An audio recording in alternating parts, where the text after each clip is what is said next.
국민의힘 경선, 민주당 경선은 사실상 이번 주가 마지막인데, 이변이 없는 한 이재명 후보로 그냥 굳히기에 들어갈 가능성이 매우 높아 보여요. 그죠? 굉장히 높죠. 굉장히 높고 퍼센트가 몇 프로냐 정도의 차이다 이렇게들 얘기하죠. 예, 그러니까 지금 이재명 후보 같은 경우에는 지금 90%가 넘는 압도적인 지지를 받고 있는 것이고, 네.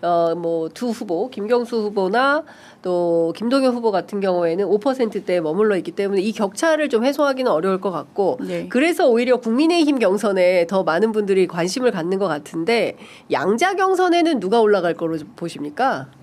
이게 약간 그 홍한 러브라인 썰이 있어요. 그러니까 홍한 러브라인. 거기가 흥행할 거다. 네, 그러니까 이게 지금 어제 지명을 어떻게 했냐 우리가 다 아시겠지만 김문수가 한동훈, 그렇죠. 그리고 안철수는 김문수. 네. 그런데 홍준표는 한동훈, 한동훈은 홍준표 그렇게 됐단 말이에요. 네. 그러니까 한동훈은 지금 홍준표랑 3시간 하게 됐어요. 그러니까 1시간 반씩. 다른 사람들은 1시간 반은 1시간 반 했는데 이게 3시간 두 번을 합쳐가지고. 네. 그래서 그 각 여러 가지 이제 아까 말했지만 이제 키높이 구두, 뭐 생머리 막 이런 거 가지고 이제 막 논란도 있었는데 생각보다 이 두 사람이 같이 올라가자라고 뭐 결탁까지는 아니더라도 약간 우호적인 그게 예, 생겼다 이렇게. 그러니까 이번에 50% 과반이 넘기는 쉽지 않거든요. 어차피 네. 그런 두 명이 올라가면은 서로의 이해관계가 좀 맞아 떨어진 거 아니냐 그런 얘기가 있어요. 그래서 오늘 이제 뭐 나오는 그 토론도 좀 재밌게 보시면 될 것 같고, 네. 이제 어디까지 공격을 할 것이냐가 저는 궁금해요. 사실 명태균 게이트 같은 경우에는 지금 약간 이 보도가 잦아들었기 위해서 그렇지만은 실제 내용들은 홍준표 시장과 관련해서는 굉장히 좀 심각하거든요. 그러니까 네. 뭐 이게 사실상 이제 명태균을 굉장히 많이 활용을 했고, 특히 이제 대구에 이제 수성을 해 무소속 출마할 때 그쪽에서 미래한국 연구소에서 어디에 출마하면 좋을지 다 같이 돌려보고 컨설팅까지 그러니까 다 한 거예요. 그렇죠. 그리고 그 돈을 그런데 이제 직접 이거 지불한 게 아니잖아요. 지금 그런 정치자금법 위반 혐의도 있는데 그 최 씨는 지금 말레이시아에 가 있고, 그러니까. 사실 뭐 5월 3일날 나는 돌아오겠다라고 했는데 사실상 도피성으로 보이고, 그렇죠. 아들은 휴대전화 바꾸고 지금 잠적해 있고, 막 거의 이런 상황이에요. 그러니까 그래서 한동훈이 그러면은 꺼낼 것이냐 이 명태균 게이트를 모르겠어요. 그러니까 이거를 본선 용어로 아껴둘지. 그래서 어쨌든 저는 잘 모르겠는데 김문수가 지금 하락세인 건 맞거든요. 약간. 그런데 김문수가 한덕수랑의 연대 가능성을 계속 열어놓고 있잖아요. 그렇죠. 이제 보수 진영의 미묘한 게 뭐냐면은, 이거 뭐래도 안 될 것 같으니까 혹시 한덕수랑 단일화를 하면은 어떻게 좀 여지라도 생기지 않을까 하는 희망회로가 지금 굉장히 많은 분들이 돌리고 있어요.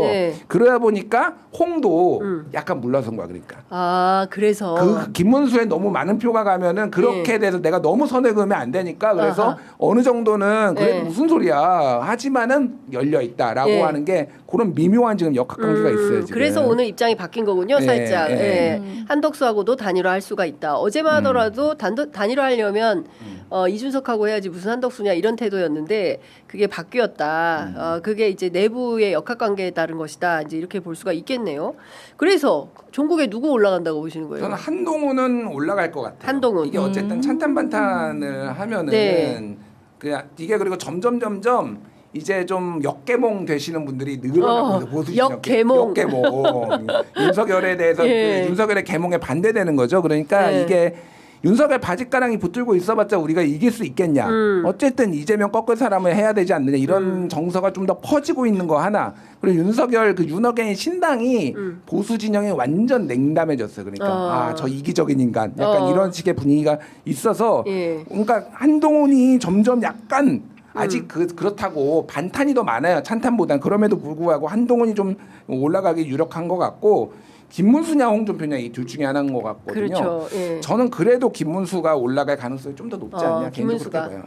조 변호사님 어떻게 보세요? 저는 약간 다르게 보는데요. 그러니까 결국에는 김문수, 홍준표 후보가 올라가지 않겠나 이렇게 봐요. 그러니까 이제 변수가 근데 이제 한동훈 후보가 그 3시간여의 집중 토론에서 어떻게 면모를 보여주느냐 하는 거죠. 근데 여기서 한동훈 후보가 저는 좀 유리한 면도 있고 근데 불리한 면이 더 많을 거라고 보는 게 첫 번째로는 홍준표 후보는 시장 출신에다가 도지사도 했고 정책 역량이 탄탄하단 말이에요. 그리고 이제 큰 토론에서의 경험도 많고 방송 경험도 많은데 비해서 한동훈 후보의 경우에는 준비를 많이 했겠지만 본인이 검사 출신이고 정치 경력이 상대적으로 짧기 때문에 여러 가지 정책 역량 검증을 3시간이면 굉장히 들어갈 수 있는 시간인데 그때 좋은 이미지를 받기가 좀 어렵지 않을까. 그러니까 최근에 여러 방송에서 본인 노출을 많이 하는데 뭐 새우깡을 먹으면서 얘기를 한다든가 여러 가지 하고 있잖아요.